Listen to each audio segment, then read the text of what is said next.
Hello my dear friends. तो आज का टॉपिक काफ़ी मज़ेदार होने वाला है, क्योंकि आज हम लोग कुछ ऐसे शब्दों को पढ़ने वाले हैं जहां बच्चे बहुत ज़्यादा कंफ्यूज होते हैं। हाँ, कन्फ्यूजन कभी हम लोग को भी था, लेकिन जब आप पार्ट्स ऑफ स्पीच पढ़ोगे ना तो वो कन्फ्यूजन खत्म हो जाएगा। तो हालांकि आप लोग तो पार्ट्स ऑफ स्पीच फिलहाल हम तो नहीं पढ़ाए, आप लोग शायद पढ़े होंगे। तो अगर आप पार्ट्स ऑफ स्पीच को पढ़े हो तो इस टॉपिक को आराम से समझ जाओगे। नहीं भी पढ़े हो तो भी दिक्कत नहीं होगा, समझना तो फिक्स है। ठीक है, चलिए तो आज का जो टॉपिक है बहुत मजेदार टॉपिक होने वाला है। इस टॉपिक में हम लोग जानेंगे LOSS, LOSE और LOOSE में क्या अंतर होता है। बहुत ज्यादा कॉम्प्लिकेशन है यहाँ पर, उच्चारण में भी और इसकी यूज में भी। तो स्टेप टू स्टेप समझने वाले हम लोग, घबराना नहीं है। तो सबसे पहले हम लोग इस शब्द की बात करते हैं। इसको हम लोग लॉस बोलते हैं। लॉस, लॉस का मतलब नुकसान होता है, हानि होता है। नहीं बोलते यार इस मैच में बड़ी लॉस हो गया है ना, उस घर को बनाने में बहुत लॉस हो गया। ठीक है, ऐसा हम लोग अक्सर बोलते हैं कि हम लोग उस मैच में काफी एक्सपेक्ट कर रहे थे, है ना, कि हम लोग अच्छा खेलेंगे, लेकिन नुकसान हो गया, विकेट जल्दी गिर गया। तो ऐसे केस में हम लोग इसको एक नाउन की तरह इस्तेमाल करते हैं। ठीक है, उसको बिजनेस में काफी लॉस हो चुका है, उसको कोरोना काल में टीचर्स को काफी लॉस हुआ, है ना। तो यहाँ लॉस जो है ये एक नाउन है जिसका हिंदी हानि या नुकसान होता है। ये एक नाउन है, हानि या नुकसान होता है। और नाउन जो है वो वर्ब के पहले या वर्ब के बाद इस्तेमाल होता है। ठीक है, चलिए जो दूसरा शब्द है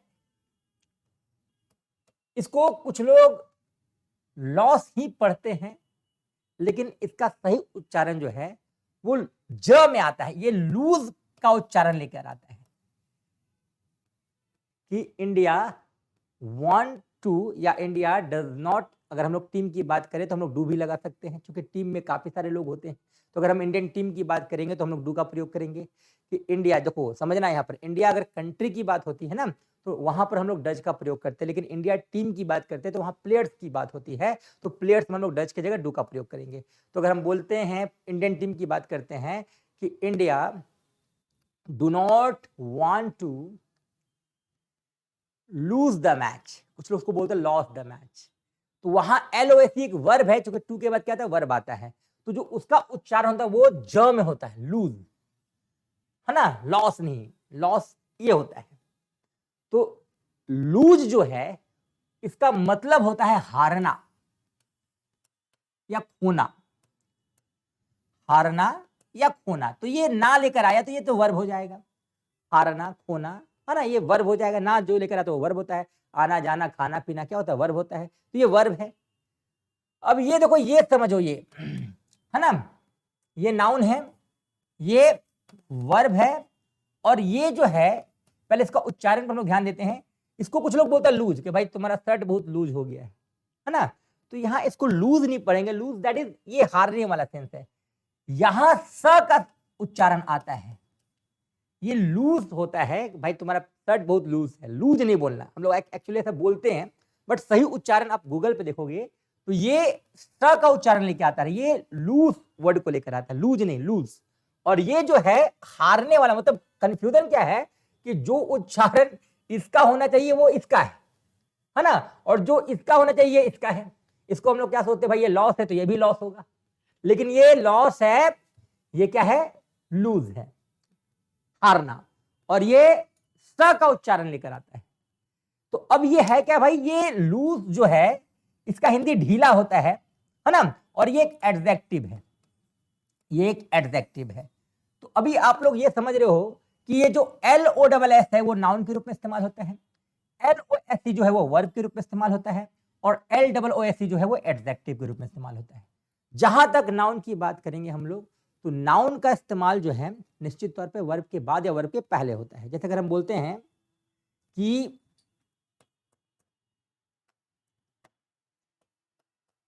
it was a great loss, it was a great loss, तो निश्चित तौर पे ग्रेट का एक एडजेक्टिव है, और एडजेक्टिव के बाद क्या आता है बच्चे? नाउन आता है। एडजेक्टिव के बाद क्या आता है? नाउन आता है।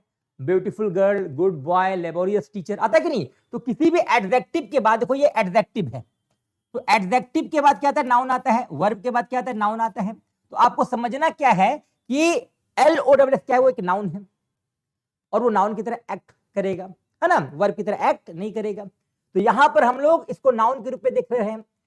सेकंड है LOSE, जिसको लूज पढ़ना है, like they do not want to lose, वे लोग हारना नहीं चाहते हैं। तो टू के बाद तो V1 ही आता है, तो निश्चित तौर पे ये क्या है? वर्ब है। ये क्या है? एक वर्ब है। एग्जाम्पल ले सकते हैं, ही या आई लॉस एवरी डे या डेली, एवरी डे या डेली, आई लॉस एवरी डे, मैं हर दिन हारता हूं। तो आई लॉस, देखो सब्जेक्ट के बगल में क्या था बताओ? वर्ब आता है, मैंने बताया ना, सब्जेक्ट के बगल में क्या आता है? वर्ब आता है। तो जो वर्ब है वो निश्चित तौर पे सब्जेक्ट के बगल में आएगा या टू के साथ आएगा। यहां पर टू के साथ आया, ये वर्ब है। यहां सब्जेक्ट के बाद आया, ये वर्ब है। यहां आप देख लो, सब्जेक्ट के बाद वर्ब है, वर्ब के बाद क्या होता है? नाउन होता है। तो ये वर्ब के बाद इसलिए क्या है? नाउन है। और तीसरा जो है वो एडजेक्टिव है। एडजेक्टिव क्या होता है? जो नाउन प्रोनाउन की विशेषता को बताता है, like the shirt is loose, the shirt is LOOSE। ये शर्ट एक नाउन है, और इस नाउन की खासियत क्या है भाई? ये ढीला है, लूज है। तो द शर्ट इज लूज। तो अभी समझना क्या है, अंग्रेजी में LOSS ये नाउन के रूप में एक्ट करेगा। कहां इस्तेमाल होगा? वर्ब के पहले या वर्ब के बाद। ठीक है, जैसे यहां पर आप देख सकते हो, वर्ब के बाद LOSS आया है ना, पहले भी आ सकता है। तो आपको नुकसान सहना होगा, है ना, तो नुकसान को हम सब्जेक्ट के रूप में भी बोल सकते हैं कि लॉस इज डेंजरस, है ना, कि जो हानि है वो बहुत खतरनाक है। तो आप लॉस को सब्जेक्ट के रूप में भी इस्तेमाल कर सकते हो। तो सब्जेक्ट के रूप में भी इस्तेमाल करोगे तो वो वर्ब से पहले आएगा। तो जो वर्ब के पहले है, जो वर्ब के बाद है, वो नाउन है, और वहां पर नाउन के लिए हम लोग क्या इस्तेमाल करने वाले हैं? LOSS, loss. ठीक है, चलिए अब LOSE, इसको हम लोग क्या पढ़ेंगे? लूज पढ़ेंगे। लूज क्या होता है? वर्ब होता है। ये सब्जेक्ट के बाद वर्ब आता है, तो सब्जेक्ट के बाद जो आया वो वर्ब है, तो निश्चित तौर पे यहां पर सब्जेक्ट के बाद जो आया वो वर्ब है, तो हम लोग उसको वर्ब के रूप में इस्तेमाल कर सकते हैं। इसका हिंदी हारना होता है या खोना होता है। और तीसरा LOOSE, लूज जो होता है उसका मतलब ढीला होता है, वो एक एडजेक्टिव है। तो बस दिमाग में ही रखना है, LOSS नाउन है, LOSE वर्ब है, और LOOSE क्या है? एडजेक्टिव है। तो मान लो अगर मैं एक सेंटेंस आपको देता हूं, आपको उसमें एरर ढूंढना है। अगर मैंने बोला I dash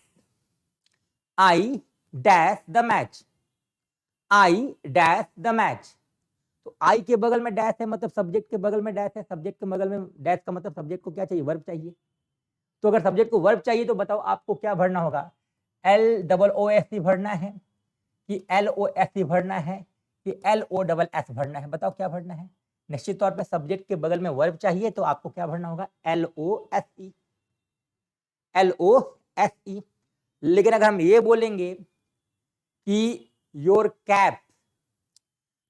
cap is very dash, your cap is very dash, cap की विशेषता हम लोग देख रहे हैं कि तुम्हारा जो कैप है वो हारना तो हो नहीं सकता है, हानि तो हो नहीं सकता है। कैप क्या है? थोड़ा ढीला है उसका। तो कैप की विशेषता क्या है? ढीला है। तो वो क्या हो जाएगा? एडजेक्टिव हो जाएगा। तो एडजेक्टिव वाला वर्ड क्या बताओ? LOSE या LOSE? तो वहां हम लोग को क्या लिखना होगा? LOOSE, है ना। और अगर मैं बोल रहा हूं कि in this area we have to bear a great, we have to bear यानी सहना, या शराब का मीनिंग मत रखना आप लोग, बियर मतलब सहना होता है। तो I have to bear a great dash. A great क्या? ग्रेट क्या? एडजेक्टिव है, और एडजेक्टिव के बाद जब भी हम लोग यूज करेंगे तो नाउन का इस्तेमाल करते हैं, वर्ब का इस्तेमाल तो करते नहीं है। गुड प्लेयर क्या है? नाउन है। गुड प्लेयर क्या है? नाउन है। गुड टीचर क्या है? नाउन है। तो भाई गुड के बाद एडजेक्टिव नाउन ही आता है, गुड टीच नहीं हो सकता है। गुड राइट नहीं हो सकता है, क्योंकि गुड के बगल में, एडजेक्टिव के बगल में नाउन चाहिए। तो नाउन क्या LOOS है कि LOSE है कि LOSS है? आप बता सकते हो नाउन LOSS है। तो यही अंतर है तीनों में। LOSS लॉस जो है वो नाउन होता है, LOSE जो है वो वर्ब है, और LOSE जो होता है वो एडजेक्टिव होता है। उम्मीद है ये टॉपिक आप लोगों को समझ में आया होगा। बहुत बहुत धन्यवाद।